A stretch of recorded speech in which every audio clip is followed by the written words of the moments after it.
Welcome to Atharva crack competition. সবাইকে স্বাগত জানাচ্ছি।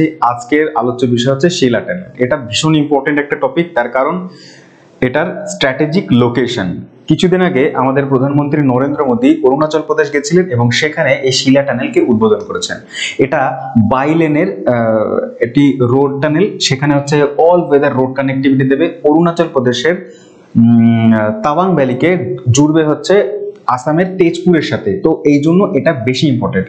এর দুটো ফায়দা, এক হচ্ছে লোকাল পিপলকে তো কানেক্টিভিটি দেবেই, অল ওয়েদার মানে সারা 12 মাস এখানে যাতায়াত করা যেতে পারবে। তার কারণ এটা এতটাই হাইটে রয়েছে, তো হাইটে থাকার কারণে একটা সময় কি হতো, এটা বরফে ব্লক হয়ে যেত, বরফ পরে ব্লক হয়ে যেত। তো একটা সাইড কি হতো, আরেকটা সাইডের সাথে যোগাযোগ বিচ্ছিন্ন হয়ে যেত।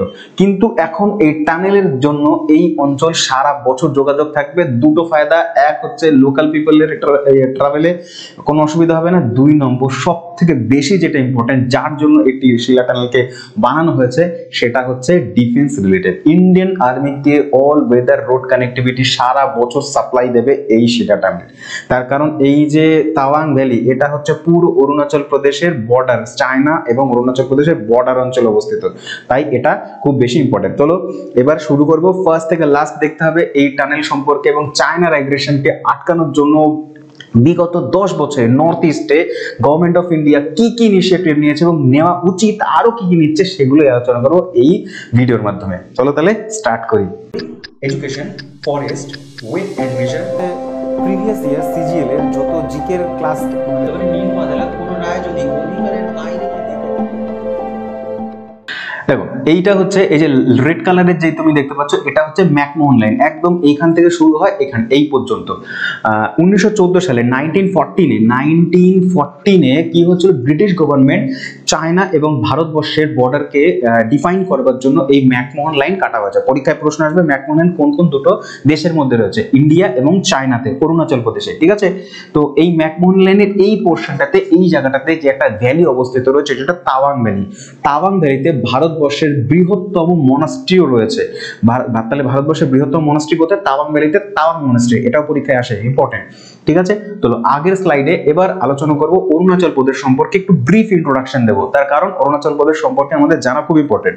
দেখো সবার প্রথমে কি ছিল, এই অরুণাচল প্রদেশ স্বাধীনতার পরে কি ছিল না, নেফা নামে পরিচিত ছিল। পরীক্ষায় আসে নেফার পুরো নাম এবং হচ্ছে কোন রাজ্যকে বলে, কোন রাজ্যকে? অরুণাচল প্রদেশ। নেফার পুরো নাম হচ্ছে নর্থ ইস্টার্ন ফ্রন্টিয়ার এজেন্সি। 1972 পর্যন্ত, 1972 সাল পর্যন্ত অরুণাচল প্রদেশকে আমরা নেফা নামে জানতাম, ঠিক আছে। তারপর এটা ইউনিয়ন টেরিটরি হয়ে যায়, মানে কেন্দ্রশাসিত অঞ্চল।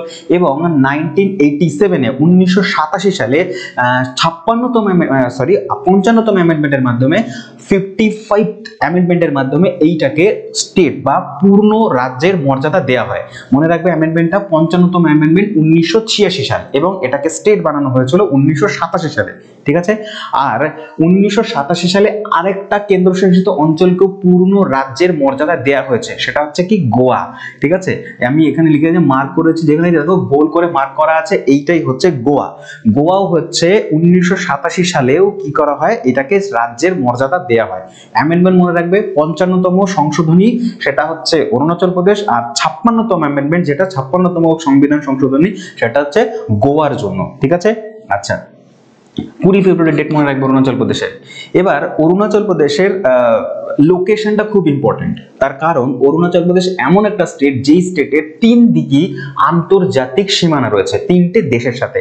যেমন দেখো এইটার পূর্ব দিকে ইস্টে রয়েছে হচ্ছে মায়ানমার, ঠিক আছে। পূর্ব দিকে মানে পশ্চিম দিকে মানে হচ্ছে ওয়েস্টার্নে, পশ্চিম দিকে হচ্ছে ভুটান, পশ্চিম দিকে কি ভুটান। এবং নর্থে রয়েছে সব থেকে বড় বর্ডার, সেটা হচ্ছে চায়নার সাথে, তিব্বতের সাথে। যদিও তার তিব্বত ছিল, কিন্তু চায়নাটাকে হাতিয়ে নিয়েছে, ঠিক আছে। তাহলে কি হলো, পশ্চিম দিকে হচ্ছে ভুটান, পূর্ব দিকে হচ্ছে মায়ানমার এবং নর্থে হচ্ছে টিবেট, মানে হচ্ছে তিব্বত, মানে চায়নার সাথে বর্ডার। এমনকি আর কোন রাজ্য আছে যার হচ্ছে 3 দিকে আন্তর্জাতিক বর্ডার? আছে, আমাদের নিজের রাজ্য পশ্চিমবঙ্গ। পশ্চিমবঙ্গের 3 দিকে হচ্ছে আন্তর্জাতিক বর্ডার। কিরকম দেখো, এই ম্যাপটা দেখতে পারো, বাংলাদেশ পূর্ব দিকে পড়ে, সব থেকে বড় বর্ডার আমাদের বাংলাদেশের সাথে।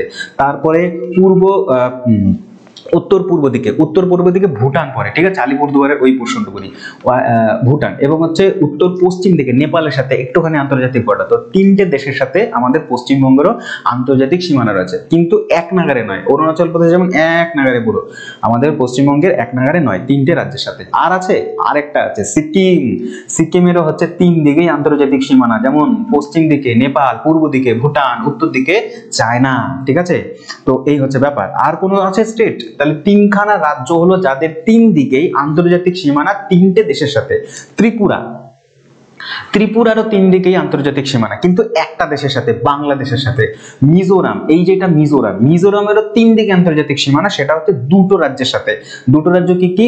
পূর্ব দিকে হচ্ছে মায়ানমার, পশ্চিম দিকে হচ্ছে বাংলাদেশ। পূর্ব দিকে মায়ানমার, পশ্চিম দিকে বাংলাদেশ। মনে থাকবে, ইম্পর্টেন্ট কিন্তু পরীক্ষার জন্য। ওকে, চলো নেক্সট এবার আলোচনা করব। আচ্ছা, অরুণাচল প্রদেশের স্টেট তোমার হচ্ছে ক্যাপিটাল হচ্ছে ইটানগর হচ্ছে অরুণাচল প্রদেশের রাজধানী, ঠিক আছে।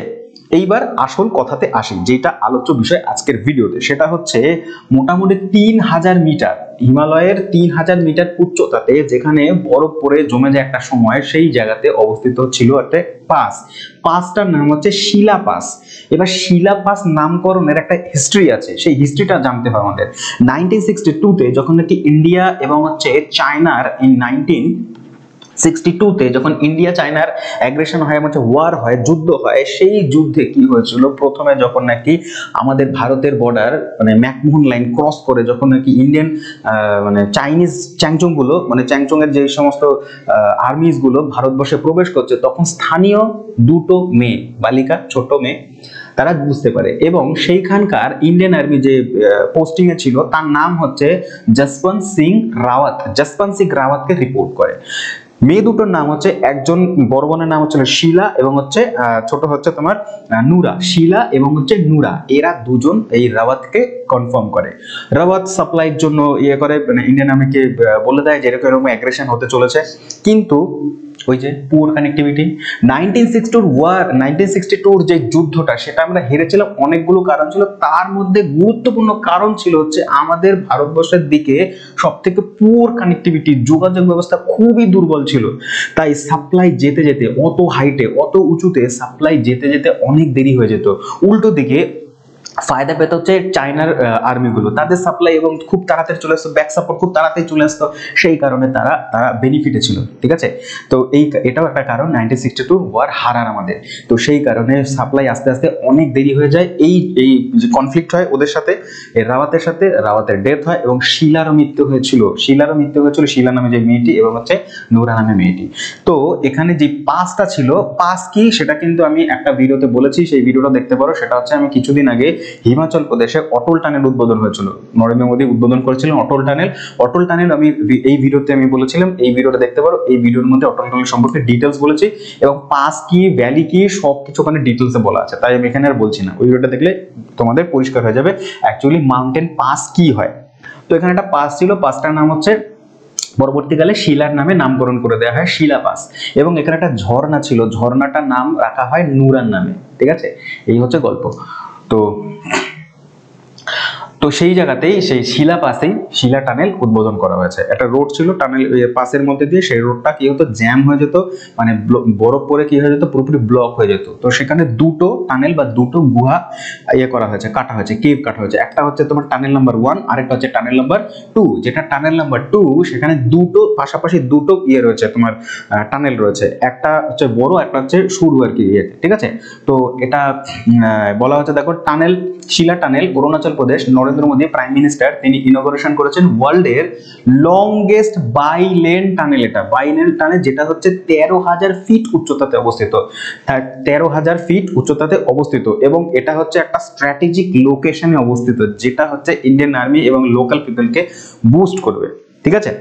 নর্থ ইস্টের সেভেন সিস্টারকে দীর্ঘদিন করে ইগনোর করা হয়েছে। সেভেন সিস্টারের 7খানা রাজ্য রয়েছে, আসাম, অরুণাচল প্রদেশ, মেঘালয়, নাগাল্যান্ড, মিজোরাম, ত্রিপুরা। এই রাজ্যগুলো ইগনোর হয়েছে, কিসের দিক থেকে না, কানেক্টিভিটির দিক থেকে এত বেশি সেন্সিটিভ, তোমার কি বলে, এত বেশি দুর্বল এই অঞ্চলে। রোড কানেক্টিভিটি নেই ঠিক মতন করে, তারপরে হচ্ছে তোমার রেলওয়ে কানেক্টিভিটি নেই, এয়ারপোর্ট নেই খুব একটা বেশি। সব থেকে বড় এয়ারপোর্ট এখানে আসামের গুয়াহাটি এয়ারপোর্ট, ঠিক আছে। তো সেই কারণে এখন ইদানিং 10 থেকে 12 বছরের মধ্যে এই অঞ্চলে কানেক্টিভিটির দিক থেকে বা যোগাযোগ ব্যবস্থাপনায় প্রচুর পরিমাণে নজর দিয়েছে, আর নজর দিতেই হবে। তার কারণ এই জায়গাটা ভীষণ বেশি তোমার কি হয় ভালনারেবল এবং হচ্ছে সেনসিটিভ এলাকা। এই অঞ্চলকে ভারতের আদার্স যেই রয়েছে মূল ভূখণ্ড তার সাথে যত বেশি যোগাযোগ রাখবে তত বেশি আমাদের ফায়দা হবে। তার কারণ চ্যাংচুং গুলো মানে চায়নার নজর কিন্তু নর্থ ইস্টের দিকে রয়েছে, বিশেষ করে অরুণাচল প্রদেশে। তাই যত বেশি আমরা কানেক্ট করবো তত বেশি আমাদের যাতায়াত থাকবে। এই অঞ্চল হচ্ছে তোমার সরু একদম 9 কিলোমিটার একদম শিলিগুড়ি করিডোর অবস্থিত। তো শিলিগুড়ি করিডোর আমাদের খুবই বেশি ইম্পর্টেন্ট একটা জায়গা। তো শিলিগুড়ি করিডোরের মাধ্যমে নর্থ ইস্টে যোগাযোগ কিন্তু আমাদের হয়ে থাকে। দেখো এই অঞ্চলটাতে যদি ডেভেলপমেন্ট হয় বা মনে করে কানেক্টিভিটি রোডওয়ে, রেলওয়ে, তারপরে হচ্ছে এয়ারওয়েজ যদি আমাদের এখানে নর্থ ইস্টে হয়, তাহলে নর্থ ইস্টে অনেক কিছু আছে যেগুলো আমরা এক্সপ্লোর করতে পারবো। যেমন এখানকার ট্যুরিজম সেক্টর খুবই আর কি পিছিয়ে পড়ে, ট্যুরিজম সেক্টরকে বুস্ট দেবে এই কানেক্টিভিটি। যদি যোগাযোগ ব্যবস্থা না থাকে মানুষ যেতে চাইবে না, তাহলে যোগাযোগ ব্যবস্থা যদি হয় তাহলে মানুষ ওইখানে পৌঁছবে। এবং এখানে ট্যুরিজমের ভীষণ বড় ভালো একটা দিক রয়েছে, এখানে প্রচুর ন্যাচারাল ভিউজ রয়েছে বা হিলি এরিয়া রয়েছে যেগুলো আমাদের ইকোনমিকেও বুস্ট করবে এখানে যদি ট্যুরিজম সেক্টর ডেভেলপ হয়। এবং হচ্ছে স্ট্র্যাটেজিক লোকেশন থেকেও ডিফেন্স রিলেটেডও এই অঞ্চলকে আমরা বেশি আমাদের কাছে ফিল করতে পারবো। ঠিক আছে, ওই অঞ্চলের মানুষও আমাদেরকে ইন্ডিয়ান, ওরা তো ইন্ডিয়ান আমরাও ইন্ডিয়ান, তো আমাদের যে একটা আর্থিক যোগাযোগ সেটাও আস্তে আস্তে ধীরে ধীরে বাড়বে। ঠিক আছে, তো সেই জন্য ট্যুরিজম এই অঞ্চলে ডেভেলপ করা উচিত। ঠিক আছে, তাহলে এই হচ্ছে নর্থ ইস্ট। এবার নর্থ ইস্টের যে আমি বললাম যে দীর্ঘ 10 বছরে যে ডেভেলপমেন্ট হয়েছে তার কিছু নমুনা দেখি। দেখো নর্থ ইস্টের সব থেকে বড় নদী হচ্ছে ব্রহ্মপুত্র নদী। এই ব্রহ্মপুত্র নদী তিব্বত থেকে আসে। তিব্বত এই নদীটার নাম এখান থেকে তিব্বত থেকে আসে। তিব্বতের নদীটার নাম হচ্ছে ইয়ারলুং সাংপো। সাংপো যখন ইউটার্ন নিয়ে অরুণাচল প্রদেশ প্রবেশ করে তারপর হচ্ছে আসাম ভ্যালিতে প্রবেশ করে। তাহলে মনে রাখবে পরীক্ষার দৃষ্টিভঙ্গি থেকে যে আসাম যে সমভূমি, আসাম উপত্যকা, সেখানে যদি ব্রহ্মপুত্র নদীর নাম আসে তাহলে ব্রহ্মপুত্র উপত্যকা বা আসাম উপত্যকা। সব থেকে ইম্পর্টেন্ট নদী আসাম এবং নর্থ ইস্টে। এই নদীটা এত জল বহন করে, এত হচ্ছে চওড়া, যেটা হচ্ছে বর্ষাকালে 24 কিলোমিটার পর্যন্ত চওড়া হয়ে যায়। তাই আসামের দক্ষিণ থেকে উত্তরের যোগাযোগ ব্যবস্থা খুবই বিচ্ছিন্ন, মানে খুবই আর কি অসুবিধার সম্মুখীন হতে হয় স্থানীয় মানুষদের। তাই বন্যাও হয় এখানটাতে, বন্যার সময় খুব প্রবলেম হয়। ঠিক আছে, কারণ রেইন হয়, খুব প্রচুর পরিমাণে বৃষ্টি হয়, নদী হিমালয়ান নদী, এখান থেকে নদী যাচ্ছে, তো সেই কারণে এই অঞ্চলটা প্রচুর পরিমাণে বন্যার সম্মুখীন হয়। তাই যোগাযোগ ব্যবস্থা খুবই আর কি দুর্বল। তাই আসামের দক্ষিণ আসাম এবং উত্তর আসামকে যোগাযোগ করার জন্য চারটে ব্রিজ রয়েছে ব্রহ্মপুত্র নদীর উপরে। এই প্রথমে যে ব্রিজটা হয়েছিল সেটা হচ্ছে 1962 সালে। ব্রিজটার নাম হচ্ছে সরাইঘাট ব্রিজ, যেটা গুয়াহাটিতে অবস্থিত। গুয়াহাটি যদি যাও তাহলে যে ব্রিজটা পাবে ব্রহ্মপুত্র নদীর উপরে সেটা হচ্ছে সরাইঘাট ব্রিজ, 1962-তে বানানো হয়েছিল। তারপরে আসামের আরেকটি ইম্পর্টেন্ট শহরটার নাম হচ্ছে তেজপুর। তেজপুরের কাছে একটা ব্রিজ রয়েছে ব্রহ্মপুত্রের উপরে। সেই ব্রিজটা তৈরি হয়েছিল 1987 সালে। সেই ব্রিজটার নাম হচ্ছে কোলা ভোমরা সেতু। তারপরে রিসেন্টলি দুটো ব্রিজ ডিব্রুগড়ের কাছে দুটো ব্রিজ। একটা হচ্ছে বগিবিল ব্রিজ, যেটা হচ্ছে 2012 সালে তো কাজ শুরু হয় কিন্তু কমপ্লিট হয় 18 সালে। ঠিক আছে, 18 সালে নরেন্দ্র মোদী এটাকে উদ্বোধন করে।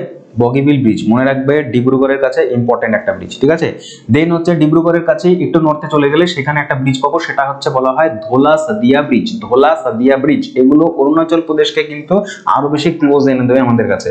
ঠিক আছে, এই যে ধোলা সাদিয়া ব্রিজ, এটার পরবর্তীকালে নামকরণ করা হয়েছিল ভূপেন হাজারিকা ব্রিজ নামে। ভূপেন হাজারিকা একদম ইম্পর্টেন্ট, খুব গুরুত্বপূর্ণ আর কি ক্লাসিক্যাল সিঙ্গার, যাকে ভারতরত্নও দেওয়া হয়েছে। খুব কিছুদিন আগেই দেওয়া হয়েছিল ভূপেন হাজারিকার ভারতরত্ন। তার নাম অনুসারে ধোলা সাদিয়া ব্রিজের নামকরণ করা হয়েছে ভূপেন হাজারিকা ব্রিজ। 2011 সালে এটার কাজ শুরু হয়, 17 সালে গিয়ে এটা উদ্বোধন হয়। ঠিক আছে, তো এই দুটো ব্রিজ এত বেশি important, government of India claim করে, মানে দাবি করে বা বলেছে, যখন এটা ব্রিজগুলো ইনগরেশন হচ্ছিল তখন বলা হয়েছে যে যদি ম্যাকমোহন লাইনে মানে চায়না বর্ডারের কাছে অরুণাচল প্রদেশের কোনো সময় ইন্ডিয়া আর চায়নার যদি যুদ্ধ হয় তাহলে ব্যাক সাপোর্ট হিসেবে এই ব্রিজগুলো খুব বেশি ইম্পর্টেন্ট রোল প্লে করবে। তার কারণ এই অঞ্চল দিয়ে, এই ব্রিজের ওপর দিয়ে অরুণাচল প্রদেশ যাওয়া যাবে খুব ইজিলি, এবং এই ব্রিজগুলো এত বেশি পাওয়ারফুল যে এখানে ভূমিকম্প প্রবণ এলাকা ভূমিকম্পকে সহ্য করে নেবে, এবং হচ্ছে ওপর দিয়ে ট্যাঙ্কও যেতে পারবে, এবং ইম্পর্টেন্টলি যেটা সব থেকে বেশি আন্ডারলাইন করবে, এই ব্রিজের উপরে আপাতকালীন যুদ্ধ বিমানগুলো রানওয়ে হিসেবে ব্যবহার করতে পারে, অবতরণ করতে পারবে, এতটাই স্ট্রং ইম্পর্টেন্ট মানে শক্তিশালী ভাবে বানানো হয়েছে ব্রিজগুলোকে। তো ভারতের দীর্ঘতম ব্রিজও হচ্ছে কিন্তু এই ধুলাসাদিয়া ব্রিজ, প্রায় 9.15 কিলোমিটার এই ব্রিজটার লেন্থ, এক স্থান থেকে আরেক স্থানে যেতে। এই অঞ্চলে কিছুদিন আগে আমি এটাও বানিয়েছিলাম যে আমি কানেক্টিভিটিতে জোর দিয়েছিল, অরুণাচল প্রদেশের ইম্পর্টেন্ট একটি এয়ারপোর্ট তৈরি হয়েছে 2022 সালে, যেটা উদ্বোধন হয়েছে নভেম্বরের 19 তারিখে। নরেন্দ্র মোদী এটাকে উদ্বোধন করেছিলেন, এরও একটা ভিডিও পড়ে রয়েছে, তোমরা এই প্লেলিস্টে গিয়ে দেখতে পারো, আমি ডেসক্রিপশন বক্সে এটা ভিডিওটারও দিয়ে দেবো, ঠিক আছে? যখন এটা হয়েছিল তখন আমি বানিয়েছিলাম, ঠিক আছে? এবার অরুণাচল প্রদেশের ডেভেলপমেন্টের জন্য চায়নাকে কাউন্টার করবার জন্য একটি রোডওয়ে বানাবে এই অরুণাচল প্রদেশের মধ্যে দিয়ে, পুরো চায়না বর্ডারের প্যারালালি চলবে। এটা শুরু হবে বোমডিলা থেকে, শুরু প্যারালাল শুরু হবে একদম এসে এখানে ইস্ট অব্দি যাবে, মানে ওয়েস্ট থেকে ইস্ট পর্যন্ত পুরো প্যারালালি ম্যাকমোহন লাইন পর্যন্ত। এই যে এটা রোডওয়েটা, এটা লেন্থ হচ্ছে 1748 কিলোমিটার, যা হচ্ছে 2 লেনের হবে, হাই স্পিড এখান থেকে ভেহিকল পাস করতে পারবে, যেখানে হচ্ছে খুব দ্রুত এক স্থান থেকে আরেক স্থানে আমাদের সাপ্লাই পৌঁছে যাবে ইন্ডিয়ান আর্মির কাছে। এইটা হচ্ছে স্ট্র্যাটেজিক লোকেশন, এইটা হচ্ছে মাস্টার স্ট্রোক, ঠিক আছে? তো এইভাবে হচ্ছে তোমাদের আমাদের যে রোডওয়েকে কানেক্ট করা হচ্ছে, ডেভেলপ করা হচ্ছে, ঠিক আছে? থ্যাংক ইউ ভেরি মাচ সম্পূর্ণ ভিডিও দেখার জন্য। আমি যতটা পেরেছি ডিটেল তোমাদের কাছে শেয়ার করেছি। যদি ভালো লাগে অবশ্যই লাইক করো, আর চ্যানেলে থাকো, এবং হচ্ছে আরো অনেক কিছু ইন্টারেস্টিং ভিডিও রয়েছে, তো সেগুলো দেখতে পারো। ততক্ষণে দেখতে থাকো অথর্ব ক্র্যাক কম্পিটিশন। ধন্যবাদ।